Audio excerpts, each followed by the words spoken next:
Sumber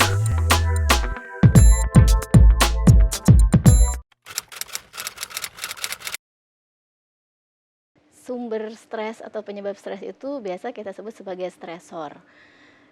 Di mahasiswa yang biasanya menjadi pemicu stres, secara umum bentuknya berupa perubahan-perubahan yang dialami oleh, mahasiswa tersebut.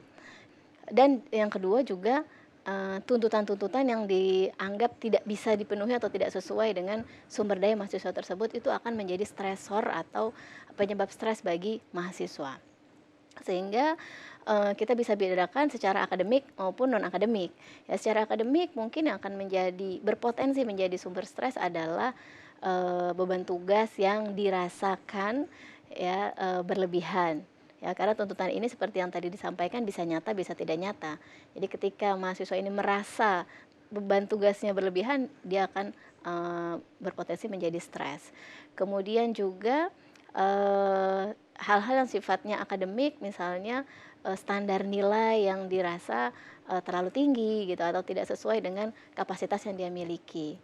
Kemudian juga pola pembelajaran yang mungkin tidak, sesuai dengan, keadaan diri. Ketika di mahasiswa, kita sama-sama tahu bahwa mahasiswa dituntut untuk lebih aktif, ya, atau bahkan lebih proaktif untuk mencari sumber dan seterusnya.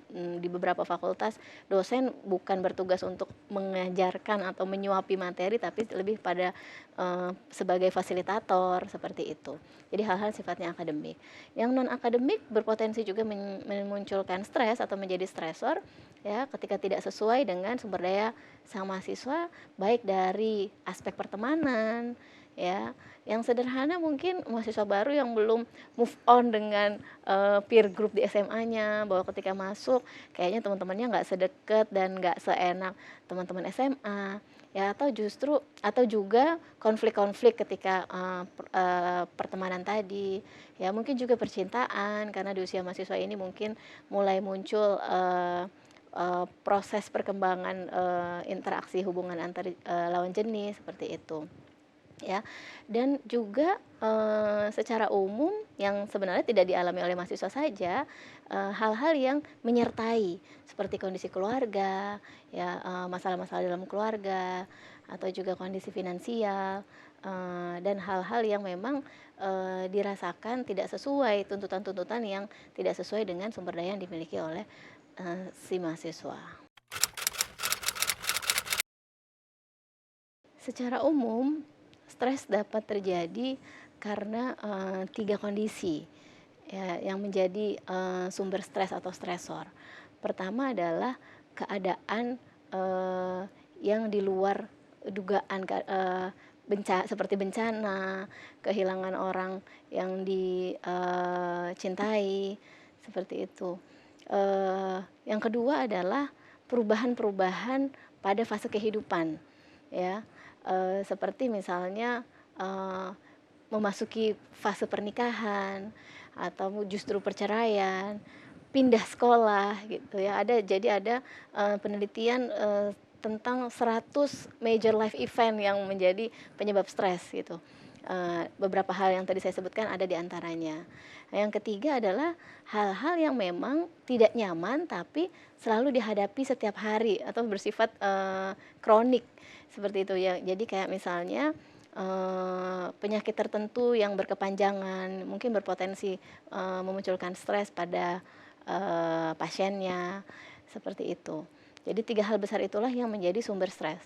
Keadaan yang di luar dugaan, ya, perubahan-perubahan besar dalam hidup, maupun hal-hal tidak nyaman yang, keseharian yang tidak nyaman yang berlarut-larut, seperti itu.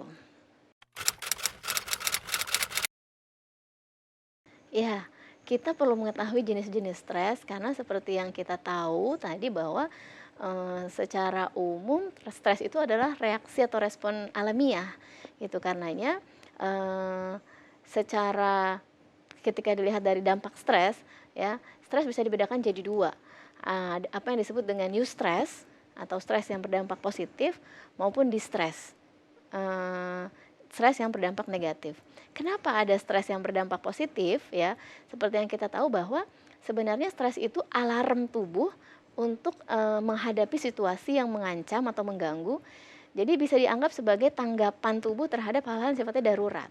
Ya, sehingga ketika kita stres memang tubuh kita menjadi lebih waspada, untuk melakukan sesuatu ya, baik menghindari atau menghadapi sumber stresnya. Nah, disinilah bisa menjadi eustress ketika kita bisa mengelola keadaan tersebut dan memunculkan performance yang justru positif terhadap sumber stres tadi. Misalnya, ketika ingin menghadapi ujian, ya perlu ada rasa stres sehingga kita menyiapkan dengan sungguh-sungguh gitu. Bahannya banyak nih, stres kan gitu. Bisa nggak ya? Akhirnya kita jadi mengorganize waktu, mengatur waktu, kapan baca yang ini, atau misalnya bentrok kapan ngerjain tugasnya, seperti itu. Ya, karena respon awal tadi kan memang tubuh kita siap dengan fokus yang lebih meningkat, indera yang lebih tajam gitu ya, stamina yang lebih oke. Nah, itulah mungkin yang bisa dijelaskan kenapa kalau ngerjain tugas deadline jadi cepet gitu, karena alertness tubuh kita, alarm tubuh kita bangun gitu. Nah, tapi ketika dosis stresnya berlebihan, maka akan menjadi distres. Ya, stres yang tidak bisa kita kendalikan, tidak bisa kita kelola, justru akan membuat kita larut dalam stres dan akhirnya malah tidak berfokus pada sumber stres yang harusnya kita hadapi, atau kita selesaikan. Misalnya ketika ujian, saking tegangnya gitu ya, misalnya ini untuk mahasiswa baru, UTS pertama saya gitu, gimana ya hasilnya? Tegang sampai bolak-balik sakit perut, migrain, mual gitu ya. Ya yang akhirnya malah berdampak nggak konsentrasi belajar, baca satu halaman bolak-balik, lupa terus karena ya tadi kita ingat salah satu, tanda stres itu secara kognitif juga berpengaruh, seperti itu. Jadi distres ini adalah stres dengan kadar yang berlebihan sehingga mengganggu proses fisik, maupun psikologis dari diri kita.